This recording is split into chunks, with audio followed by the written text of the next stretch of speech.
Selamlar arkadaşlar, Singapur'a geldik. Bugün Güney Asya turumuzun 4. ülkesi Singapur'dayız. Singapur aslında diğer ülkelere nazaran çok modern ve yeni bir ülke. Buraya ben tasarım ülkesi diyorum. Her şeyin en güzel tasarımlarının olduğu ülke. Şu anda Singapur deyince akla gelen ilk yer olan Merlion havuzunun önüne geldik. Burası şu arkada gördüğünüz meşhur otel. Marina Bay Sands Oteli. Dünyanın en pahalı oteli. Hemen arkamızdaki gökdelenler, şehrin silüetine oluşturan gökdelenler. Sağ tarafta yine dönme dolap olan Singapore Flyer. Sonra yüzen stadyumları, o da çok böyle ikonik noktalardan bir tanesi. Bu tarafta Esplanade tiyatrosu ve şurayı da gösterelim Veysel. Karşıda da Helix Köprüsü var. Yani burası biraz cazibe bölgesi. Zaten gördüğünüz gibi burada tek başınıza fotoğraf çekmek imkansız. Her yerde insanlar var. Bakalım diğer yerler nasıl? Bayağı sakin olacak.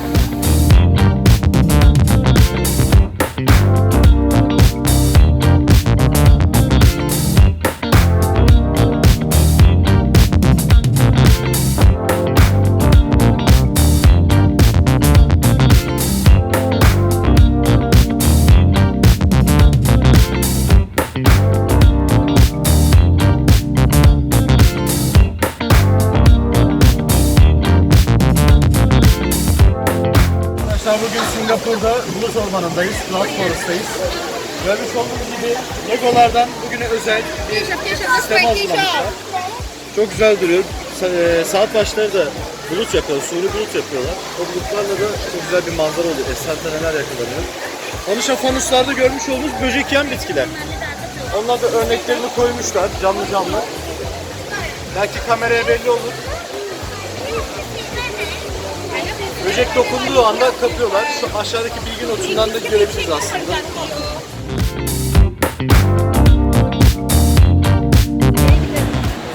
Bulut Ormanı'nda saat başlarında görmüş olduğunuz gibi böyle sis efekti vererek gelen ziyaretçileri gayet güzel anlar yaşatabiliyorlar. Ayrıca Singapur çok sıcak olduğundan dolayı kesinlikle buraya gelin.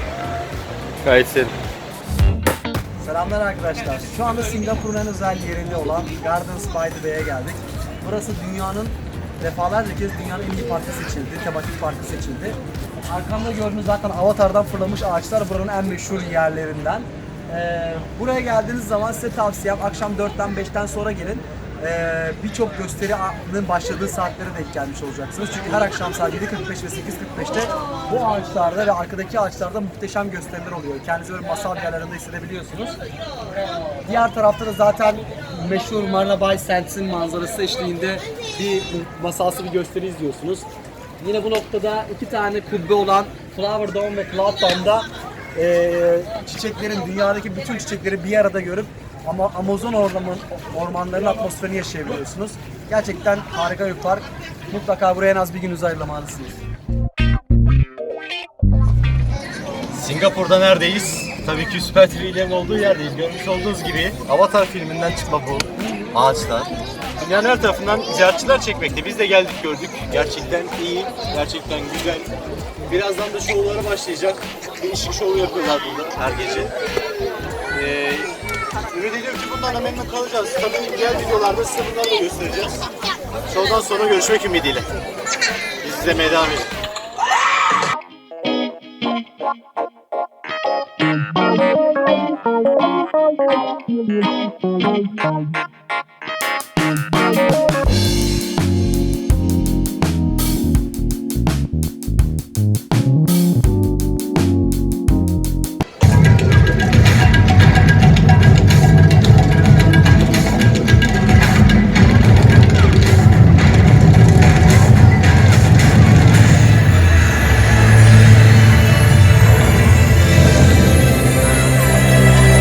Pokemon mu lan bu?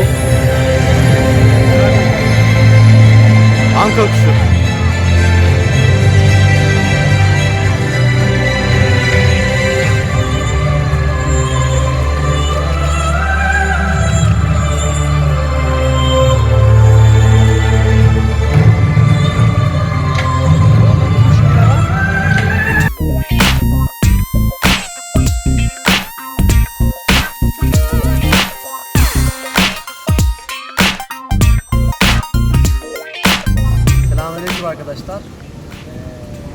Singapur'daki ikinci günümüze Masjid Sultan'a geldik. Masjid Sultan bu bölgedeki en büyük cami. Müslümanların yaşadığı Bukit bölgesinde bulunuyor bu cami.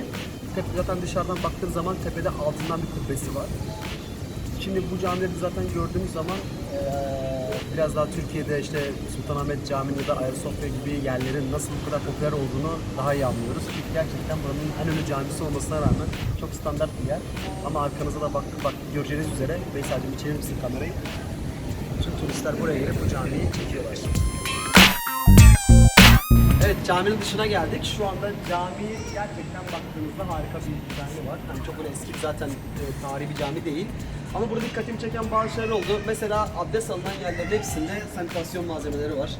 Yani temizlik, aslında İslam'ın hijyen dini olduğunu, temizlik dini olduğunu buradan anlayabiliyorsunuz.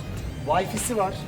Engelliler için her şey düşünülmüş. Nereden çıkacaklar, nereye gidecekler, nasıl yapacaklar, her şey düşünülmüş. Onun dışında hemen içeride soğuk su, sıcak su içebileceğiniz böyle makineler var. Hani gerçekten bu camileri görünce bizdekiler ne diye sormadan kendimizi alamıyoruz. Bakalım. Belki bizimkilerde bir gün böyle olur.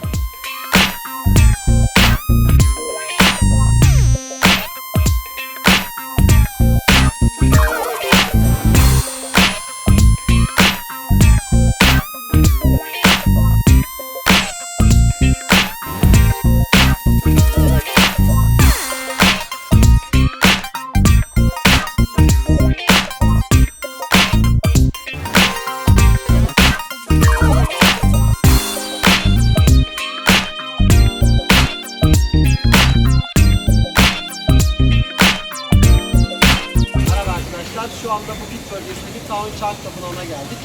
Burası hem Tao dininin hem de Budizmin karışımıyla yapılmış. Aslında ona hizmet bir tapınak. Evet, mesela elindekinin olduğunu anlatmak ister misin? Ellerimizdeki aslında bizdeki kandillere benziyor. Yapıyorlar bunları. Dileklerini diliyorlar. Sonra anlarına göstererek işte Dualarını yapıyorlar. Ardından da götürüp içeride kutsal buldukları heykellerin, resimlerin, grafiklerin önünde duaların gerçekleşmesini kabul etmek için onları sunuyorlar. İçeride çekim yasak olduğu için dışarıda çektik.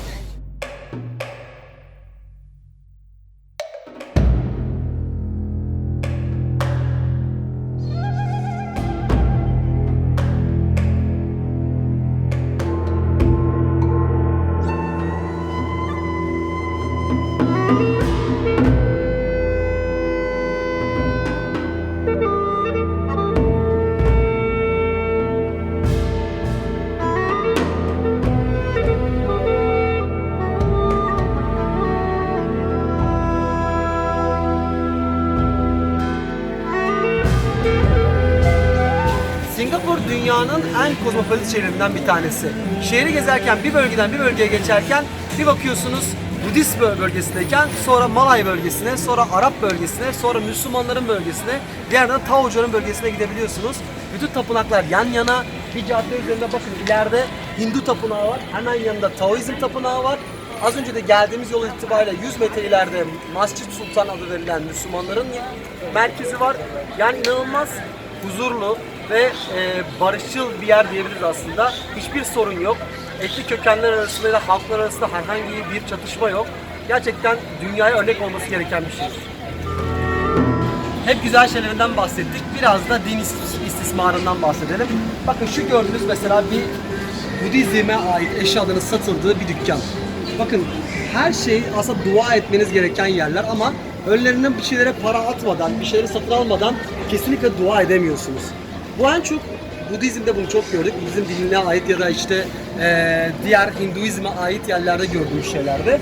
Ama maalesef hem burada hem ilerideki Tao Tapınağı'nda her yerde mutlaka bir şeylere para vermeniz gerekiyor ayinlere ya da işte dualarınızı etmek için, ayinlere katılmak için. Yani bu bize aslında çok da uzak olmayan bir şey. Clarke Quay'deyiz. Burası Singapur'un gece hayatının kalbinin attığı yer. Gördüğünüz gibi tam ortasındayız şu anda. Her tarafımızda buranın en ünlü restoranları ve barları var.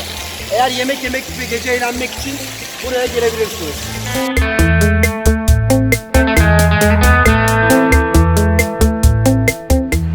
Singapur'un en güzel özelliklerinden biri de binaların çoğunun ekolojik olarak yapılmış olması. Yani bir nevi çevreci binalar aslında. Gördüğünüz gibi bütün binalarda, yani bu iş merkezi olarak son zamanlarda yapılan bütün binalarda mutlaka bir bahçe kültürü ağır basıyor. Katlarda yaşam alanları kuruluyor. Kendi enerjilerini kendine üreten binalar yapılıyor. Gerçekten şehircilik anlamında örnek bir şehir. Mira şok içinde kaldı. Arkadaşlar tavuğun her şeyini yiyorlar arkadaşlar. Bakın şurada ayakları, kanatları, hani şey yapılmadan önce bizdeki gibi hani bazı yerleri kesip atmıyorlar. Tavuğun her şeyinden gagasına kadar yararlanıyorlar. Valla Çinler de bu işin hakkını veriyor. Çin mahallesine gelince burada ban adı verilen bir çeşit tofudan yapılmış bir şeyi görüyoruz. Ne olduğunu tam anlamadım, deneyeceğim. Biz tabii ki sebzeli olanı seçtik. Böyle içinde lahana, havuç ve mantar var. Bakalım tadı nasıl? Yani hamurun tadı çok yok ama sebzenin tadı gayet güzel. Sen neredeyiz? Chinatown'daki Food Street'teyiz. Yani burası Singapur'un en özel bölgelerinden biri olan Chinatown bölgesinin yemek sokağı. Alabildiğince cadde boyunca yemek standları var. İşte Çin mutfağının bütün örnekleri bu sokakta görebiliyorsunuz. Biz de gelip biraz noodle yemek istedik. Birkaç gündür yemiyorduk, özlemiştik. Veysel de birinci tercih etti. Fiyatlar gayet normal Singapur'a göre. Burada Chinatown bölgesinde bulunan en büyük Budist tapınağı. Burası Buddha Tooth Relic Temple. 4 katlı bu tapınak hem müze olarak hem de bir dini mabet olarak görev görüyor. Burada gördüğünüz gibi her duvarda küçük küçük bölmelerde bile Buda heykellerini altından ve bronzdan yapılmış Buda heykellerini görebiliyorsunuz. Çok güzel bir yer, inanılmaz ışıklara ve renklere sahip, fotoğrafçılar için muazzam bir yer. Burayı mutlaka gezmeden Chinatown'a ayrılmayın. Evet, şu an tapınağın son katına geldik. Burası Orkid Bahçesi içinde bulunan dilek tekerleği. Buraya gelen Budizm dinine inanan müritler bu şehirde dileklerinin kabul olduğunu inanıyorlar ya da dilek diliyorlar. Çok güzel bir şey. Geldiğiniz zaman size dilek dileyin.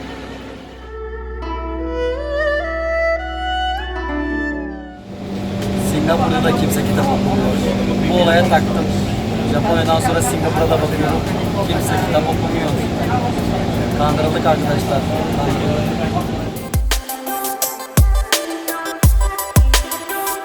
Stick Pass'inizi kaybederseniz ne yapıyoruz? Gideceğimiz istasyona tek yön ya da çift yön gidiş geliş bileti alabiliriz. Nasıl? İlk başta haritadan mı yoksa isim olarak mı seçmek istediğinizi seçiyorsunuz. Daha sonra bekliyorsunuz. Mesela ben Al Junaid'e gideceğim. 1.90 ödemem lazım. Bu durumda 2 dolarımı önceden bozdurdum 2 dolarımı şuradaki para yerine koyuyorum. Ondan sonra bekliyorum diyeceğim. Parayı Tamam, kabul etmedi. Niye? Oğlum para değil mi lan bu? Para. Bu sefer aldı. Hiçbir şey yapmıyor. Sadece gideceği istasyonu yazıp gidiş dönüş mü tek yön mü olduğunu seçiyorsunuz. Ondan sonra parayı ödediniz mi? Otomatikman biletinizi şuradan verecek. Verdim. Kartın düştü. Şimdi para üstüme verecek. Hop. 10 santim aldım. İşte bu kadar basit.